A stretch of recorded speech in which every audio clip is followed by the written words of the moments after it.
My husband died, leaving $5 million to our son, and debts to me. When I asked my son for help, his wife blocked me. A bankrupt woman cannot be part of a millionaire family. Desperate, I called my husband's former partner's son, the boy whose college tuition I paid. No one knew he had become a millionaire Wall Street lawyer. When the 18 black cars pulled up in front of the house, he said just one sentence: "I'm glad to have you here. Follow my story until the end and comment the city you're watching from, so I can see how far my story has reached. My name is Norma, and I never thought I would find myself standing on my own son's doorstep, begging for help. At 70 years old, with arthritis making my hands shake and my heart medication barely keeping me upright, I clutched the eviction notice in my trembling fingers as I rang the doorbell of Marshall's mansion. The house stood before me like a monument to everything I had lost. Georgian columns, manicured gardens, a circular driveway with 2 luxury cars parked like sentinels. This was the life my husband Robert had built, the life our son now enjoyed while I faced losing everything. The door opened, and there she was, Kinsley. My daughter-in-law's perfectly styled blonde hair caught the afternoon sunlight, her designer clothes pristine as always. But it was her expression that made my stomach drop.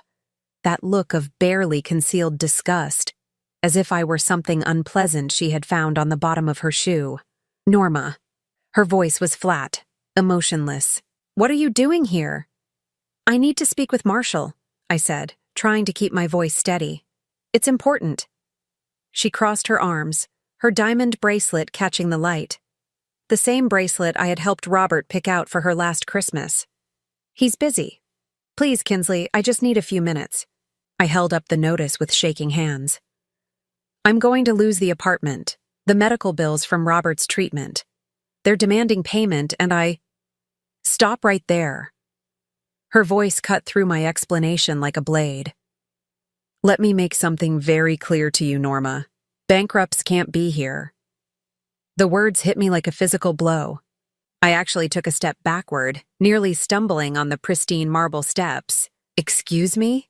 I whispered. Kinsley stepped out onto the porch, closing the door behind her as if to prevent my desperation from contaminating her perfect home. "You heard me. A bankrupt woman cannot be part of a millionaire family. It's embarrassing." I felt my knees go weak. This was my son's wife, the woman I had welcomed into our family, the mother of my grandchildren. "Kinsley, please. I'm not asking for charity, Robert's will. Surely there was something—" She let out a laugh that sounded like breaking glass.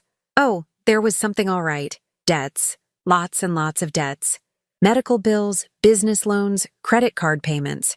Congratulations, Norma. Your husband left you quite the inheritance."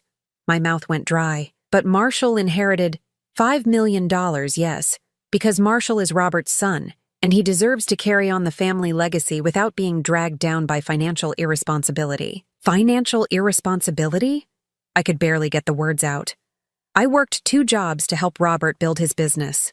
I took care of his father when he was dying. You what? Made coffee and answered phones? Norma, please. Marshall has a reputation to maintain, a position in society. He can't be associated with this. She gestured at me as if I were something diseased. I heard footsteps inside the house, and my heart jumped. Marshall. My son. Surely when he saw me, when he understood what was happening, he would make this right. "Marshall," I called out, my voice cracking. "Marshall, please!" The footsteps stopped. I could see his shadow through the frosted glass of the front door, just standing there, waiting, listening. "Marshall?" I called again, louder this time, desperation making my voice shrill. Kinsley smirked. "He's not coming out, Norma. We discussed this. It's better this way." "Better?" I stared at her in disbelief. "How is this better? I'm his mother, and he's a successful businessman with a family to protect. Do you really think it's fair to drag him down with your problems? Haven't you done enough damage?"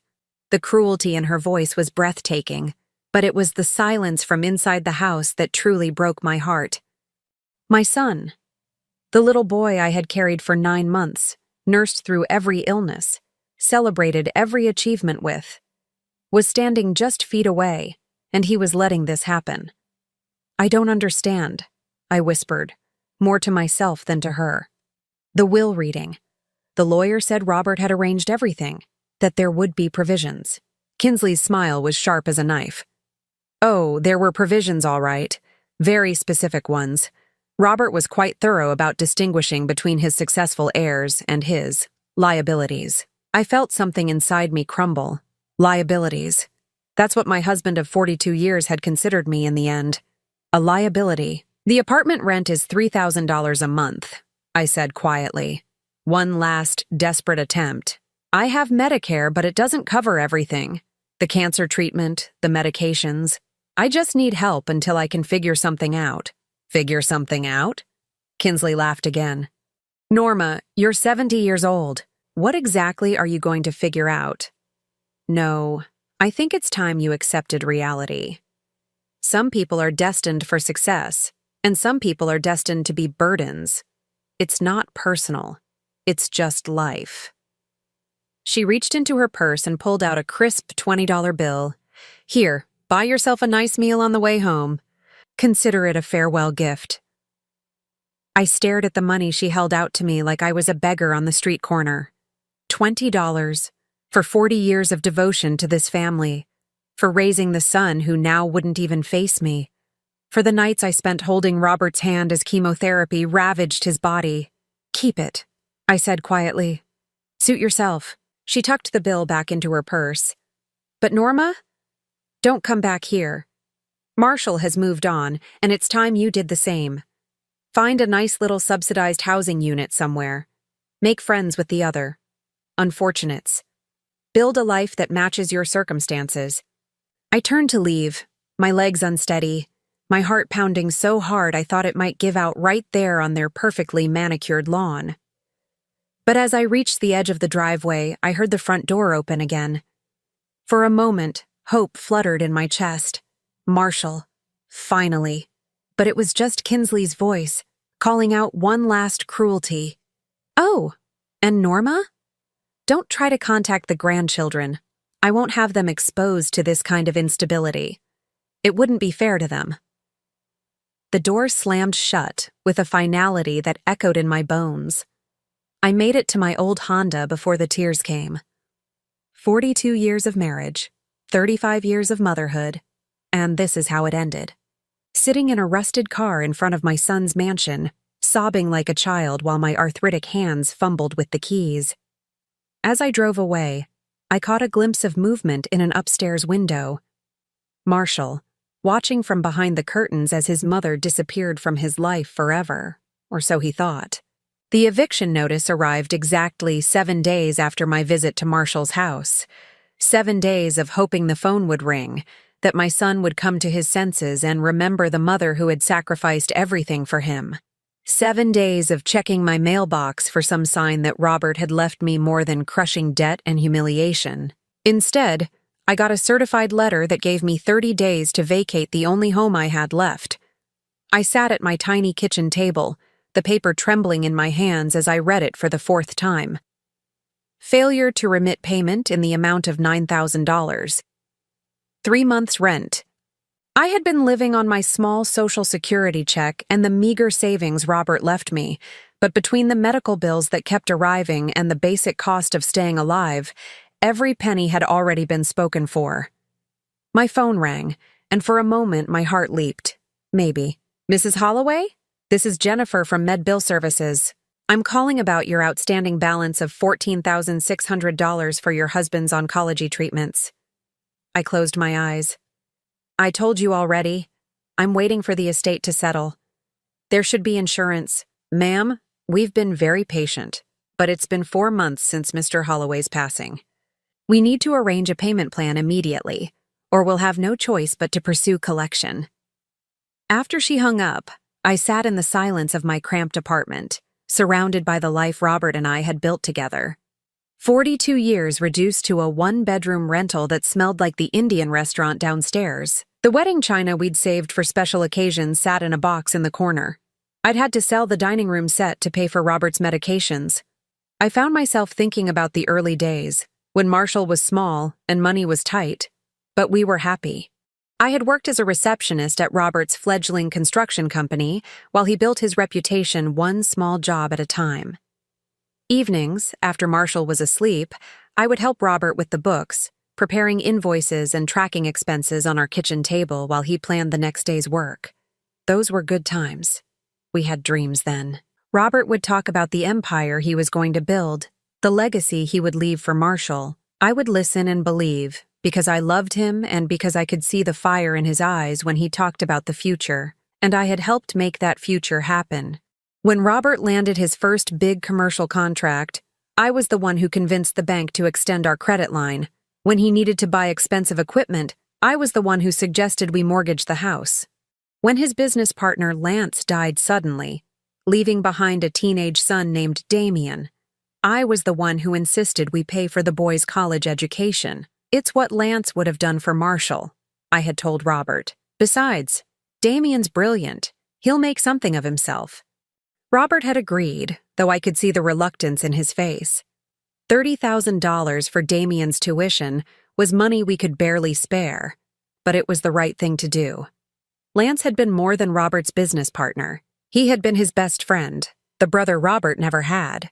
I wondered what had become of Damien. The last I'd heard, he had graduated from law school and moved to New York. That was almost 15 years ago. He'd sent a thank you note when he passed the bar exam, promising to pay us back someday. But life moves on, people forget, and honestly, we had never expected anything in return. The irony wasn't lost on me now. I had helped pay for a stranger's education while my own son stood by and watched me lose everything. My reflection was interrupted by a knock at the door. For a wild moment, I thought it might be Marshall, finally coming to make things right. Instead, I opened it to find Mrs. Chen, my elderly neighbor from across the hall. "Norma, dear," she said, her worried face creased with concern. "I heard shouting earlier. Are you all right?" I realized she must have overheard my conversation with the debt collector. The walls in this building were thin, and Mrs. Chen had excellent hearing for an 80-year-old. "I'm fine," I lied, but my voice cracked on the words. Mrs. Chen stepped into my apartment without being invited, her eyes taking in the boxes, the sparse furniture, the overall aura of a life being dismantled piece by piece. "Oh, honey," she said softly. "What's happening?" Something about her kindness, the first genuine compassion I'd received since Robert's death, broke something inside me. I found myself telling her everything. About the will, about Kinsley's cruelty, about Marshall's cowardice, about the mounting bills and the eviction notice and the crushing realization that the life I'd spent 70 years building was crumbling around me. Mrs. Chen listened without judgment, occasionally patting my hand or making soft sounds of sympathy. When I finished, she was quiet for a long moment. "Your son," she said finally. "He really won't help you?" I shook my head. "Kinsley has convinced him I'm some kind of liability, that helping me would somehow damage his reputation. And your husband really left you nothing but debts." "According to the lawyer, yes. Everything went to Marshall. The business, the investments, even the house we lived in for 20 years. Robert had transferred it all to Marshall's name before he died, supposedly for tax purposes." Mrs. Chen frowned. "That doesn't sound right, dear. In my experience, men don't usually leave their wives with nothing, especially after 40 years of marriage." "Robert was sick for so long," I said tiredly. Maybe he wasn't thinking clearly, or maybe Kinsley influenced him somehow. She was always there during his treatments, being so helpful, so caring. I thought it was wonderful at the time, my daughter-in-law taking such good care of her father-in-law. But even as I said it, something nagged at me. Kinsley had indeed been very involved in Robert's care during those final months. She had driven him to appointments when I was too exhausted to function, had handled communications with his doctors and lawyers. I had been grateful for her help, so overwhelmed with grief and fear that I hadn't questioned her sudden dedication to her dying father-in-law. Now I wondered if there had been more to her helpfulness than family loyalty. Mrs. Chen stayed for another hour, helping me sort through papers and pack more of my belongings. As she prepared to leave, she paused at the door. "Norma, I want you to think about something. You said you helped pay for that boy's education. Lance's son. Damien, was it? I nodded. Well, honey, maybe it's time you called in that favor. After she left, I sat alone with her words echoing in my mind. It had been so many years since I'd thought about Damien Cooper. He'd been such a sweet boy, devastated by his father's sudden heart attack, terrified about his future. I remembered how young he'd looked sitting at our kitchen table while Robert explained that they would take care of his college expenses. You don't owe us anything, I had told him when he'd tried to thank me. Just make your father proud. I went to my bedroom closet and pulled down the old shoebox where I kept mementos from Robert's business days. Somewhere in there was Damien's law school graduation announcement, and maybe if I was lucky, some way to contact him. As I searched through the yellowed papers, I found myself thinking about what Mrs. Chen had said. Something about Robert's will didn't feel right. My husband had his faults, but he wasn't cruel. Even if Kinsley had influenced him, even if he'd been confused by medication or fear, would he really have left me with nothing? For the first time since the will reading, I felt a tiny spark of something that wasn't despair. It might have been hope, or it might have been the beginning of something much more dangerous. I found Damien's business card tucked between my old address book and a stack of Christmas cards from years past. The paper was cream-colored, expensive-looking, with embossed lettering that read, Damien Cooper, Esquire Corporate Law, Goldman, Sachs & Associates, Wall Street, New York. My hands shook as I held it. This couldn't be the same sweet boy I remembered, could it? The one who used to help me carry groceries when he visited his father at Robert's office? The teenager who cried at Lance's funeral while I held his hand and promised him everything would be okay?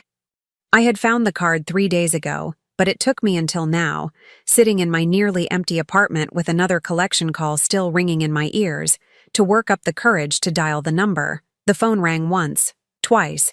I almost hung up.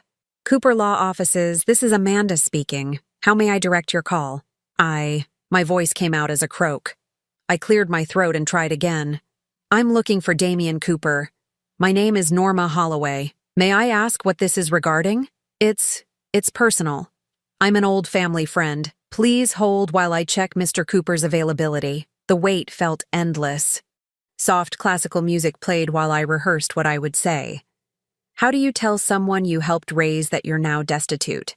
How do you ask for help from someone you haven't spoken to in 15 years? Mrs. Holloway? The voice that came on the line was deeper than I remembered, confident and professional, but there was something familiar in the cadence that made my heart skip. Damien? My God, Mrs. Holloway, is it really you? It's me, sweetheart. The endearment slipped out before I could stop it, the same one I used to call him when he was young. There was a pause, and when he spoke again, his voice was softer, warmer. I can't believe it. How are you? How's Mr. Holloway? It's been years. The kindness in his voice nearly undid me. I had to press my lips together to keep from crying right there on the phone. Robert passed away 4 months ago, Damien. Oh, Mrs. Holloway, I'm so sorry. I had no idea. Thank you. I took a shaky breath. Damien, I know this is going to sound strange, calling you out of the blue like this, but I need help. Of course, anything. What's going on? The concern in his voice reminded me so much of his father. Lance had been the same way, quick to offer help, slow to judge. It gave me the courage to continue. It's complicated. Robert's will. There were irregularities. I've been left with nothing but debts and my son. My son won't help me. Silence on the other end. Then, I'm sorry, did you say irregularities? The will left everything to Marshall, $5 million, and I inherited only the debts. Medical bills, business loans. The lawyer said it was all legal, but Damien, it doesn't make sense. Robert wasn't cruel. He wouldn't have left me with nothing. Mrs. Holloway, who handled the estate? What firm? Patterson, Williams & Associates. Do you know them? Another pause, longer this time. I know of them. Mrs. Holloway, I need to ask you something, and please don't take offense, but did anyone help Robert with his estate planning? Anyone who might have influenced his decisions? I thought about Kinsley, always so helpful during Robert's illness, always offering to drive him to appointments, to handle the legal paperwork that exhausted him so much. My daughter-in-law was very involved, I said slowly. Kinsley. She said she wanted to help, to take the burden off me while I was caring for Robert. I see. His tone had changed, become more alert. Mrs. Holloway, I want you to know that what you're describing, a spouse being completely cut out of an estate after 42 years of marriage, it's extremely unusual, suspicious even. Suspicious how? In most states, including yours, there are laws protecting surviving spouses. It's very difficult to completely disinherit a wife, even if someone wanted to. The fact that this happened, especially with someone else so closely involved in the process. He trailed off, but I could hear him thinking, processing the information like the lawyer he'd become. Mrs. Holloway, I need to ask you something else. Do you trust me? Of course I do. Then I want you to listen very carefully. Don't sign anything else. Don't agree to any payment plans or settlements. Don't make any decisions about your living situation. Can you do that for me? Damien, I'm being evicted. I have 23 days to find somewhere else to live. I understand. But I think there's more to this story than what you were told. I'm going to make some calls, do some research. In the meantime, I'm going to wire you some money to cover your immediate expenses. No, the word came out sharper than I intended. Damien, I didn't call you for money. I didn't know who else to talk to. Mrs. Holloway. His voice was gentle but firm. Do you remember what you told me when I tried to thank you for paying for college? I wiped my eyes, remembering. I said you didn't owe us anything. That's right. And you know what you said after that? I smiled despite myself. I said to make your father proud. Well, I did. I made him proud. And I made you proud too, I hope. I became exactly the kind of lawyer who helps people when they're being taken advantage of. So please let me help you now. Not because I owe you, because I love you. You were more of a mother to me during those years than anyone else. The tears came then, hot and unstoppable.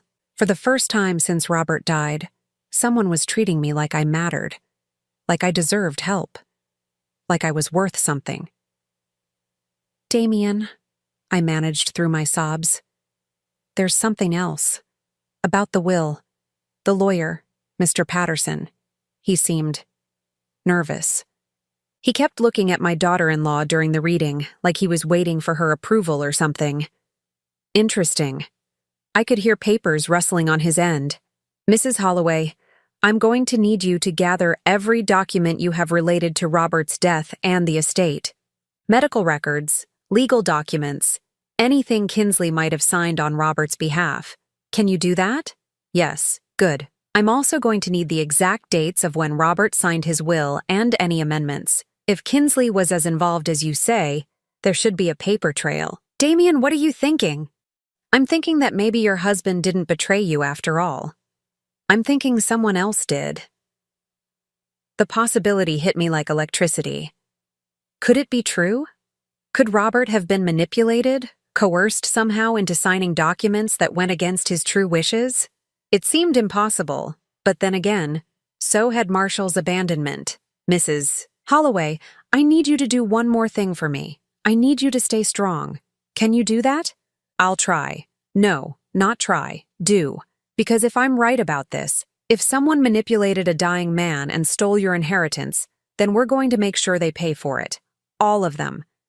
There was something in his voice I'd never heard before. A steel edge that reminded me that the sweet boy I remembered had grown into a man who commanded respect in courtrooms across the country. Damien? How successful did you become? He laughed, and for a moment I heard the boy I used to know. Let's just say that the college education you and Mr. Holloway provided gave me opportunities I never dreamed of. I've done well for myself, Mrs. Holloway. Very well. Good. Lance would be proud. I hope so. And, Mrs. Holloway, I want you to know that everything's going to change now. You called me at exactly the right time, because I've been waiting years for a chance to repay what you did for me. Now I have it. After we hung up, I sat in my empty apartment feeling something I hadn't felt in months. Hope. Real, tangible hope that maybe this nightmare wasn't over. That maybe there was still justice in the world. 2 hours later, my phone rang. It was my bank, calling to inform me that $50,000 had been deposited into my account. For the first time since Robert's death, I smiled. 3 weeks later, I sat across from Damien in his Manhattan office, and I could barely believe the man he'd become. Gone was the uncertain boy who used to help me with groceries. In his place sat a confident, impeccably dressed attorney whose corner office overlooked Wall Street. The boy I'd helped raise had grown into someone who clearly commanded both respect and significant resources. But when he smiled at me, I could still see traces of the teenager who used to call me Mom Number 2 when he thought no one was listening. "Mrs. Holloway," he said, setting down a thick folder of documents. "I have good news and bad news. Which would you like first?" "The bad news. I've gotten used to it." His expression grew serious. "The bad news is that what happened to you was definitely not an accident. It was carefully orchestrated fraud. Your daughter-in-law, working with the attorney who handled Robert's estate, manipulated a dying man into signing documents that violated both his original wishes and state law." The words hit me like a physical blow, even though I'd suspected as much. "And the good news?" Damien smiled, and there was something predatory in it. "The good news is that they were incredibly sloppy about it. They left a paper trail that a first-year law student could follow." "Us?" He opened the folder and spread documents across his mahogany desk. "Let me walk you through what really happened during your husband's final months." I leaned forward, my heart pounding. First, Robert's original will, filed 18 months before his death. He pointed to a document covered in legal language. "In this version, you inherit 60% of his assets. Marshall inherits 35%, and 5% goes to various charities. Standard, sensible estate planning for a man who loved his wife." Then what happened? Then Robert got sick, and Kinsley stepped in to help. As Damien's tone made it clear what he thought of her assistance. 3 months before Robert died, she convinced him that his affairs were too complicated for you to handle while you were caring for him. She offered to take over communications with his lawyer. He pulled out another document. "This is a power of attorney, signed by Robert, giving Kinsley the right to handle his legal affairs. Perfectly legal, and on the surface, it looks like the action of a caring daughter-in-law. But look at the date." He pointed to the signature line. "This was signed on February 15th. Do you remember what happened that day?" I thought back, my mind foggy with grief and exhaustion. February 15th. That was the day Robert had his worst episode with the pain medication. He was completely out of it, barely conscious. Exactly. I pulled his medical records. According to his oncologist, Robert was on a morphine drip that day for pain management. He was in no condition to understand complex legal documents, much less sign them. The realization made my stomach turn. She took advantage of him while he was drugged? It gets worse. Damien pulled out more papers. 2 weeks later, with her new power of attorney, Kinsley met with Robert's lawyer, without you present, to update his estate plan. She claimed Robert was worried about tax implications and wanted to restructure everything. "What kind of restructuring?" "The kind that left you with nothing." Damien's voice was ice cold. She convinced Patterson, that's the lawyer, that Robert wanted to protect his business legacy by transferring everything directly to Marshall. She said you had agreed to it, that you preferred a simple arrangement, without the burden of managing complex assets. I stared at him in disbelief. "I never said any such thing." "I know, because I have the real documentation." He pulled out yet another folder, this one marked with the logo of a different law firm. "Mrs. Holloway, did Robert ever mention updating his will to you?" "No. He always said the original will was fine, that he trusted me to make good decisions about Marshall's inheritance when the time came." That's what I thought. Because 3 days before Kinsley obtained her power of attorney, Robert met privately with a different attorney, someone Kinsley knew nothing about. My heart started racing. "What do you mean?" "I mean your husband suspected something was wrong." He reached out to an old friend of mine, Daniel Morrison, who specializes in protecting assets from family manipulation. Robert wanted to create what's called a fail-safe will, a backup document that would override any changes made to his estate if those changes were made under questionable circumstances. Damien opened the folder and pulled out a document I'd never seen before. Mrs. Holloway, this is your husband's true final will. The one he signed when he was fully competent, without any outside influence. I took the papers with shaking hands. The legal language was complex, but the numbers at the bottom were clear enough. According to this will, I was to inherit $4 million, Marshall would receive $1.5 million, and the remaining assets would be placed in trust for my grandchildren. I don't understand, I whispered. If this exists, why wasn't it read instead of the other one? Because Robert died before he could file it with the court or inform his original lawyer. The only copies were with Daniel Morrison, who had no idea Robert had passed away until I contacted him last week. I felt dizzy. All this time, I'd been mourning not just my husband's death but his betrayal. The crushing belief that the man I loved for 42 years had abandoned me in his final act. This means Robert never betrayed you. This means he was trying to protect you from exactly what ended up happening. The tears came then, a mixture of relief and rage so intense I thought I might be sick. So what do we do now? Damien's smile was sharp as a blade. Now we prove that the will Kinsley and Patterson used was obtained through fraud. We show that Robert lacked the mental capacity to sign a power of attorney on February 15th. We demonstrate that the entire estate proceeding was based on forged or illegally obtained documents. And then we take back what was stolen from you. All of it, plus damages for what you've suffered. I thought about the months of poverty, the eviction notices, the humiliation of begging my own son for help. What about Marshall? He didn't know, did he? Damien's expression softened slightly. Based on my investigation, I don't think Marshall was actively involved in the fraud. But he benefited from it, and he chose to abandon you when you needed help. He'll have to face the consequences of both. And Kinsley orchestrated the theft of $4 million from a vulnerable widow. In some states, that's not just fraud. It's elder abuse. She could face criminal charges. The thought of my daughter-in-law in handcuffs should have given me satisfaction, but instead, I just felt tired and angry and ready for justice. Damien, there's something else I need to tell you. About Marshall's house. What about it? It used to be mine and Robert's. We lived there for 20 years, raised Marshall there. But Robert transferred the deed to Marshall about a year before he died, supposedly for tax reasons. Damien's eyebrows shot up. When, exactly? Last November, Kinsley said it would save money on estate taxes. Mrs. Holloway, do you know what your house was worth?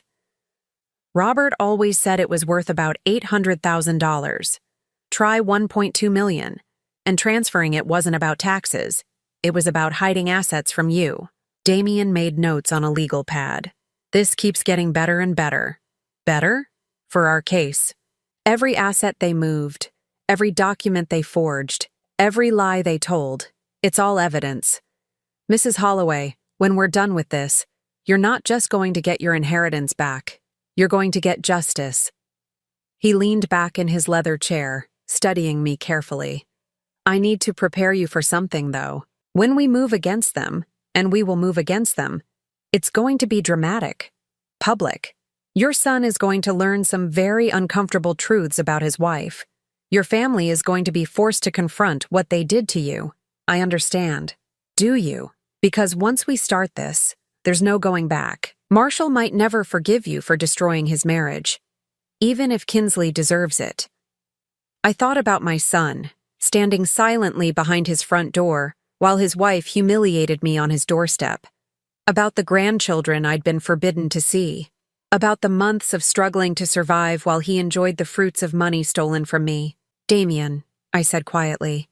Marshall stopped being my son the day he let Kinsley throw me out like garbage. Whatever relationship we had left, she destroyed it already. Then we're going to make sure everyone knows exactly what kind of people they really are. As I left Damien's office that day, I felt something I hadn't experienced in years. Power. Real power. The kind that comes from having truth and justice and considerable resources on your side.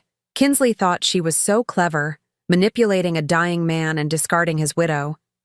Marshall thought he was safe in his mansion, enjoying stolen wealth while his mother struggled to survive. They had no idea what was coming for them. The 18 black cars arrived at exactly 3 o'clock on a Tuesday afternoon, forming a perfect convoy that stretched from Marshall's circular driveway all the way to the street. I watched from the passenger seat of Damien's Mercedes as neighbors emerged from their houses, drawn by the spectacle of so much expensive automotive power descending on their exclusive neighborhood. "Are you ready for this, Mrs. Holloway?" Damien asked, adjusting his tie in the rearview mirror. Behind us, I could see his team of associates and investigators emerging from their vehicles, each carrying briefcases and files that contained months of carefully gathered evidence. "I've been ready for this since the day Kinsley slammed the door in my face," I said, surprised by the steadiness of my own voice. The front door of the house opened before we even reached it. Marshall appeared first, his face pale and confused as he took in the sight of the convoy. Behind him, Kinsley pushed past, her perfectly styled hair slightly disheveled, her usual composure cracking as she recognized me walking up the path she'd forbidden me to cross. "What the hell is this?" she demanded, but I could hear the fear beneath her bravado. Damien stepped forward, his presence commanding immediate attention. At 42, he had the kind of authority that came from years of winning cases that others deemed impossible. "Ms. Kinsley Holloway, I'm Damien Cooper, attorney for Mrs. Norma Holloway. We need to discuss some irregularities regarding the estate of Robert Holloway." "I don't know what you're talking about," Kinsley said, but her eyes darted nervously between Damien and the small army of legal professionals spreading across her front lawn. "I think you do." Damien opened his briefcase and pulled out a thick stack of documents. "Shall we discuss this here, in front of your neighbors, or would you prefer to do this inside?" Marshall finally found his voice. "Mom?" His eyes met mine for the first time in months. "What's going on?" "What's going on," I said, my voice carrying clearly in the afternoon air, "is that your wife stole my inheritance, manipulated your dying father, and left me to struggle with nothing while you both enjoyed money that was rightfully mine." The color drained from Marshall's face. "That's impossible. Dad's will—" "Your father's will was forged," Damien interrupted smoothly. "Or rather, the power of attorney used to change it was obtained through fraud. Mrs. Kinsley Holloway convinced your father to sign legal documents while he was heavily medicated and incapable of understanding what he was agreeing to. That's a lie." Kinsley's voice had risen to a near shout. "Robert wanted everything to go to Marshall. He told me so himself." "Really?" Damien pulled out another document. "Because this is a recording of your conversation with James Patterson, the estate attorney, made on March 3rd of last year. Would you like me to play it for everyone to hear?" Kinsley went very still. "I don't know what you think you have. I have you admitting that Robert was confused about his estate decisions. I have you instructing Patterson to ensure that the old woman, that would be Mrs. Holloway, wouldn't complicate things for Marshall. I have you explicitly stating that Robert's original will needed to be updated to reflect current realities." Marshall looked like he might be sick. "Kinsley, what is he talking about?" But Damien wasn't finished.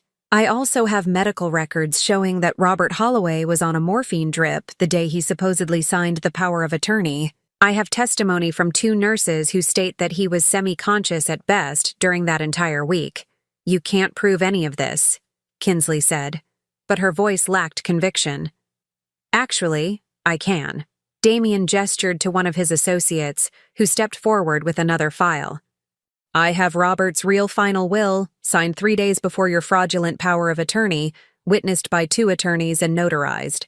In this will, his true last wishes, Mrs. Norma Holloway inherits $4 million, Marshall inherits $1.5 million, and the rest goes into trust for the grandchildren." The words hit Marshall like physical blows. He actually staggered backward, catching himself against the doorframe. "$4 million? But the lawyer said there wasn't enough money." "The lawyer lied," I said quietly. "Just like your wife lied. Just like you chose to believe their lies rather than help your own mother." "I didn't know," Marshall whispered. Mom, I swear I didn't know. Didn't know what? That your wife was a manipulative thief? Or that you were perfectly willing to let me become homeless while you lived in luxury? Kinsley suddenly lunged forward, her composure completely shattered. You can't prove anything. Robert was my father-in-law. I had every right to help him with his affairs. Help him? Damien's voice was ice cold. Is that what you call convincing a dying man to sign documents he couldn't understand? Documents that violated his true wishes and left his wife of 42 years with nothing but debts? She didn't deserve it. The words exploded out of Kinsley before she could stop them. She's nothing. A nobody. She worked in an office answering phones. Marshall is Robert's legacy, his heir. She was just. Just what? I asked quietly. Just his wife? Just the woman who worked 2 jobs to help him build his business? Just the mother who raised his son? But Kinsley was beyond rational thought now. You think you're so innocent. You think you deserve sympathy. But where were you when Robert was building his empire? Where were you when he needed real support, not just coffee and filing? I was working, I said simply. I was raising your husband. I was taking care of Robert's father when he was dying. I was doing everything a wife and mother is supposed to do while you were. Where were you, Kinsley? Oh, that's right. You didn't exist in our lives yet. Marshall was staring at his wife with growing horror. Kinsley, tell me you didn't do this. Tell me you didn't steal from my mother. I protected our family, she screamed. I protected our future. That money should go to people who matter, not to some washed-up old woman who— Stop. Marshall's voice cut through her tirade like a knife. Just stop talking. He turned to Damien, his face ashen. What happens now? Now, Damien said calmly. Mrs. Kinsley Holloway faces charges for elder fraud, document forgery, and theft. The fraudulent will is voided, and Mrs. Norma Holloway's rightful inheritance is restored. Additionally, she'll be seeking damages for the suffering she's endured due to this fraud. How much? Marshall's voice was barely audible. The inheritance itself is $4 million. The house you're living in, which was illegally transferred out of the marital estate, is worth $1.2 million. The emotional distress damages. Damien paused, consulting his notes. Well, let's just say your wife's actions have been very expensive. Kinsley looked around desperately, as if searching for an escape route. But she was surrounded by lawyers, investigators, and neighbors who had heard every word of her confession. This isn't over, she said finally, her voice shaking with rage. I'll fight this. I'll prove that Robert wanted— You'll prove what? Damien interrupted. That you convinced a drugged, dying man to sign documents that betrayed his wife? That you manipulated him while he was vulnerable? That you stole from a widow and left her homeless? He pulled out one final document, because this is a restraining order, preventing you from disposing of any assets or leaving the state while this case proceeds. Your bank accounts are frozen as of this morning.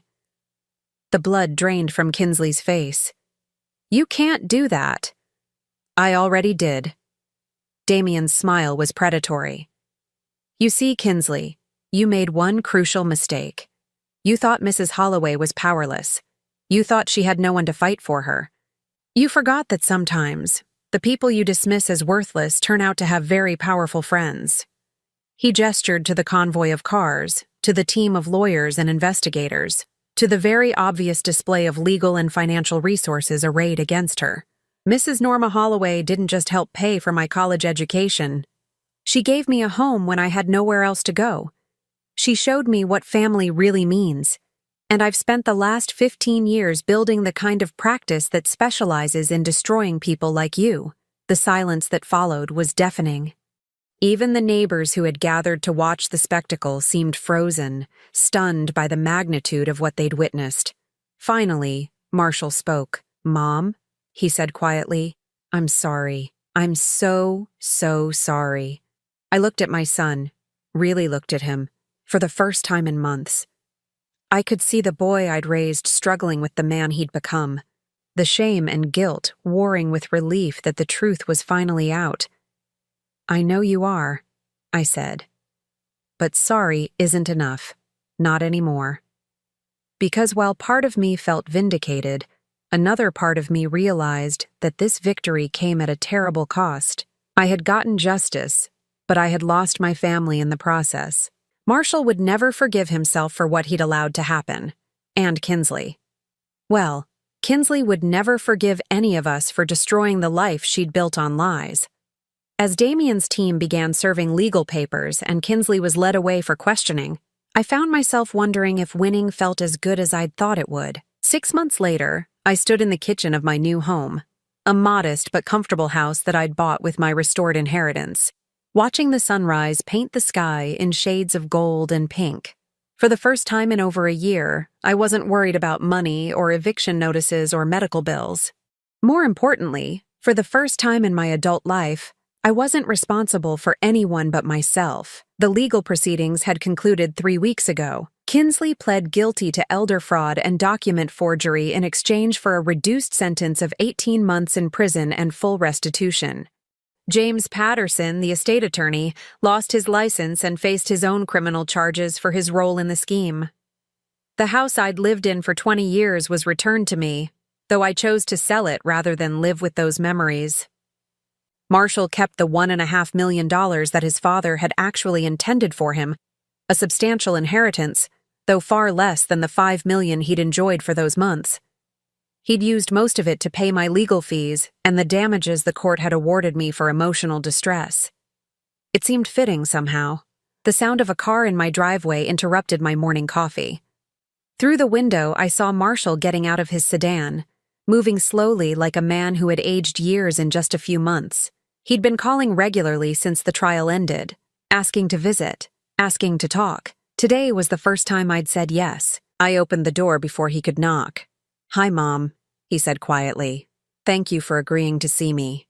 He looked older, thinner. The stress of the divorce proceedings.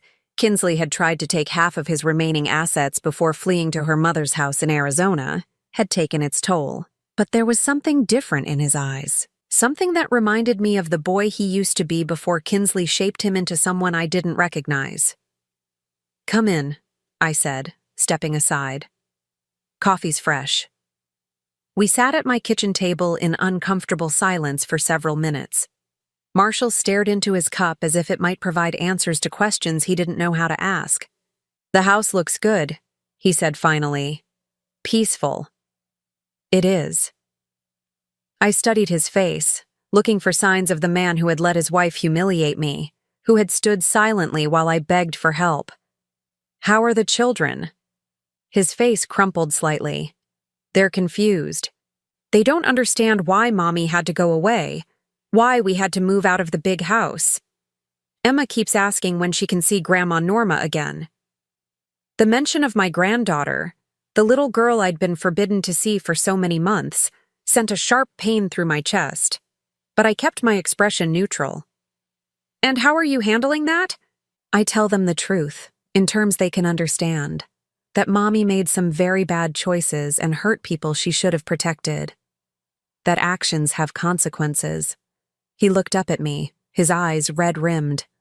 I tell them about my mother, who I should have protected but didn't. "Marshall, no, please. Let me say this. He set down his coffee cup with shaking hands. "I've been going to therapy, trying to understand how I became the kind of man who could abandon his own mother. Trying to figure out when I stopped being your son and started being Kinsley's puppet." I waited, saying nothing. "The therapist says it was gradual. That Kinsley isolated me from you systematically, convinced me that your values were old-fashioned, that your expectations were unreasonable.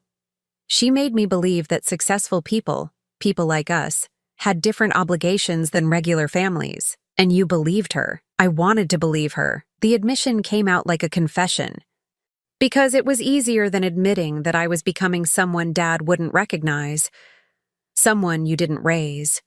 He reached into his jacket and pulled out an envelope. "I wrote you a letter, trying to explain, to apologize.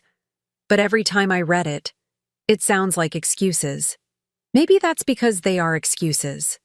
Marshall flinched as if I'd slapped him. "Maybe they are. Maybe there's no excuse for what I did." But Mom, I need you to know that when Kinsley told me you were asking for money, she said you were trying to guilt me into supporting your lifestyle choices. She said you'd always been financially irresponsible, that Dad had complained about it before he died, and you believed her without asking me. I believed her because I wanted to. His voice broke, because taking care of you would have meant admitting that Kinsley was wrong about something.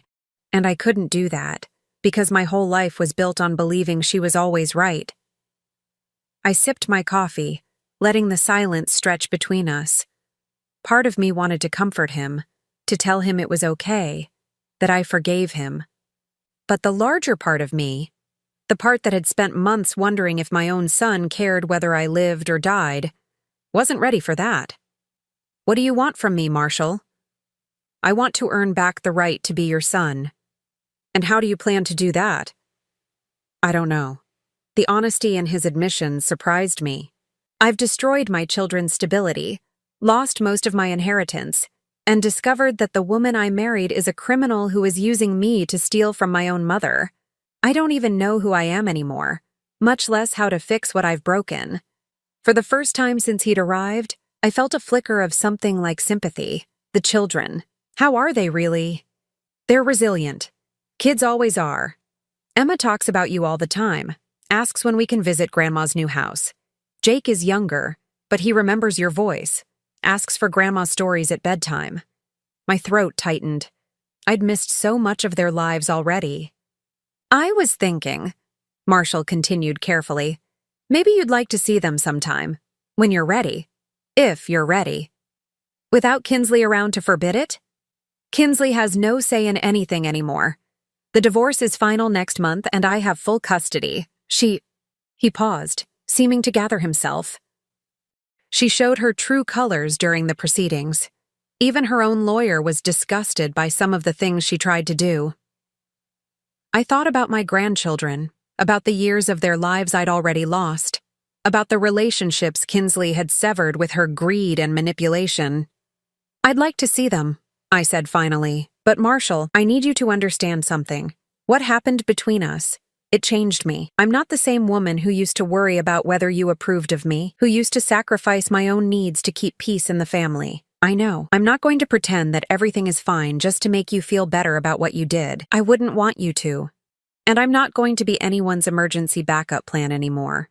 I'm not going to be the grandmother you call when you need a babysitter but ignore when it's inconvenient. I understand. I studied his face, looking for signs of the entitlement and selfishness that had made him so easy for Kinsley to manipulate. What I saw instead was genuine remorse and something that looked like the beginning of wisdom.